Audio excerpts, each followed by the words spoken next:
The day of the show finally arrived, and I was psyched.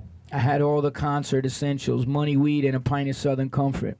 We drank and smoked with the other concert goers on the train to Manhattan. I was so proud that once again I was going to potentially score with an older chick. This time I swore I was not going to fuck it up like I did with Superbush. You have to get the book to read that one.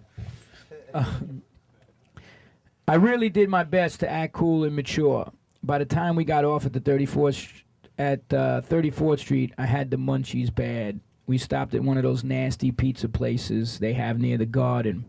She warned me not to eat too much with all the alcohol I had consumed, but I was hungry and assured her very confidently that I could handle my liquor.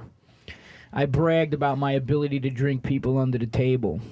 When we arrived at the pizza spot, I ordered 3 slices, an eggplant Parmesan Hero, half a meatball sub, and a jumbo Coke.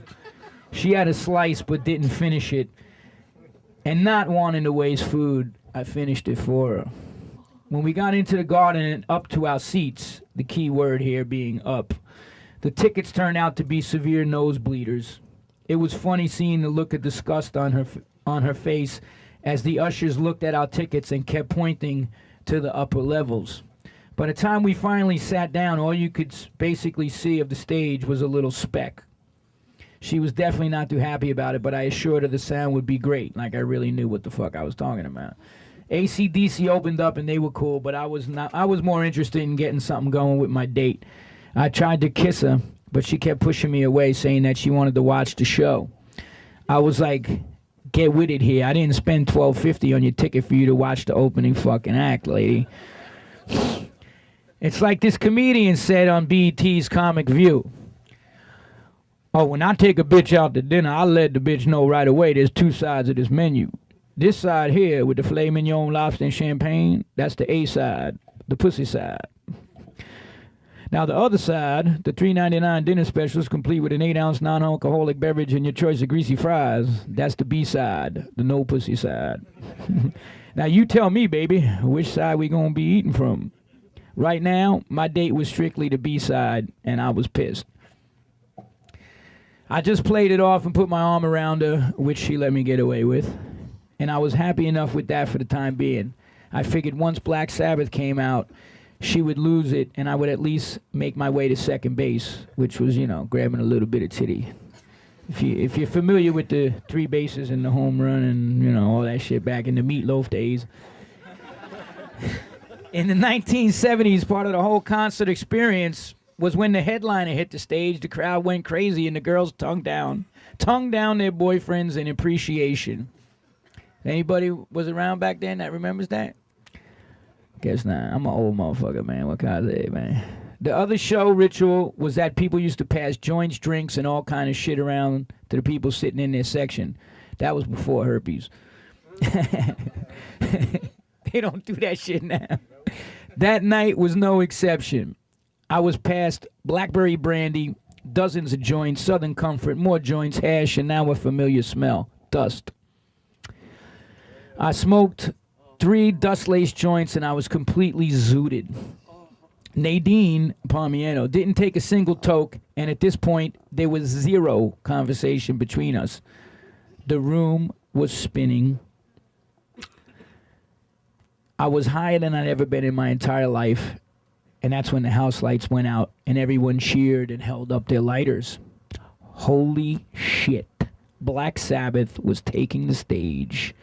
I heard Geezer Butler's bass thump, Bill Ward's snare crack, and Tony Iommi's, actually AJ corrected me, he played a Gibson SG, not a Les Paul. Where's my editor? He's fired. I'm supposed to check that out.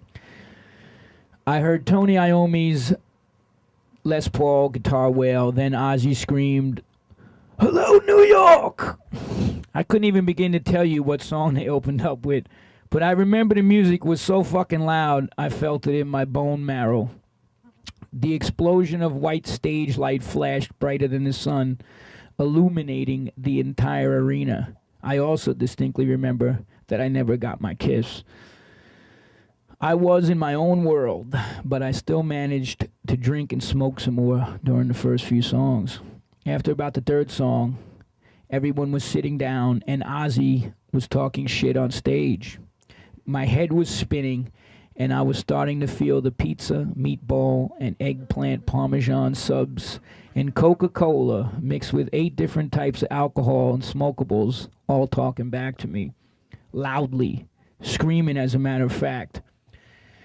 Now, to puke at a concert was the greatest mortal sin imaginable. Only chumps did it, so there was no way I was getting put in that category.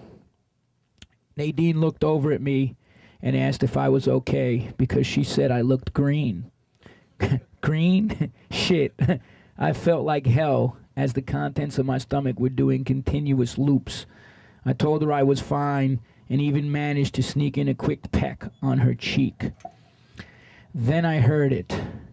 That unmistakable bass drum kick and heavy guitar intro before Ozzy screamed, "I am Iron Man."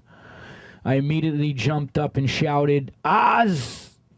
And before I got to the Z, out came the biggest flood of projectile vomit you've ever seen in your life.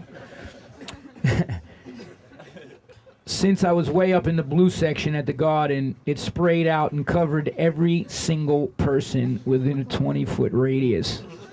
I mean, you actually heard the uhs over the thunderous music. This was preceded by a loud chorus of people calling me a fucking douchebag asshole and scumbag motherfucker. Yes, boys and girls, I chumped out, and it smelt like shit up there. Thanks to me, the people around me who was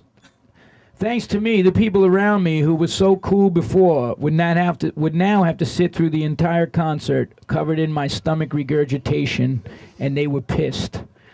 Nadine was totally embarrassed, and she moved 2 seats away from me in disgust. I looked up at her with mozzarella and Parmesan cheese dangling off my chin, my breath smelling like shit, and I still had the balls to blurt out, "Can I have that kiss now?" She flipped me off. I attempted to speak again, but before I could get the words out again, I covered my peers with cheap Italian food. Now I had people seriously wanting to kick my ass. They were like, "Puke on the floor, asshole." And I'm like, puke on the floor? How the hell was I going to see Ozzy if I puked on the floor? I let out another raging flood of undigested 34th Street specials, and that was that.